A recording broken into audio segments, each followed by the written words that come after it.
Hi friends, welcome back to another paper embroidery project. I'm Sarah from Flourishing Fibers, and today we are working on the Prism Snowflake. Prism is one half of my new Prism and Facet collection. I designed these to look intricate, but they're actually incredibly approachable. The best part, the entire design is stitched using just one technique, the straight stitch. It's amazing how a simple stitch can create such a modern geometric look.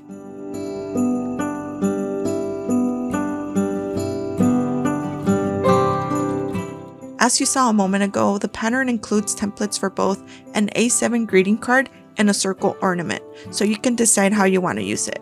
Now here is the exciting part. While these patterns will eventually be for sale in my shop, I'm currently gifting them to my newsletter subscribers for free. This offer is open to all my current subscribers and to anyone new that signs up before January 1st of 2026. So if you want to grab this duo for free, check out the link in the description to sign up. And speaking of links, I've listed all the specific papers and tools I used for this project in the description below. Once you're done with your project and you're wondering how to hide your messy threads, I also have a separate video that walks you through exactly how to cover the backs of the projects for a clean finish.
hope you loved stitching up Prism Snowflake. If you enjoyed this video, please give it a thumbs up and subscribe for more paper embroidery projects. Until next time, happy stitching. Bye.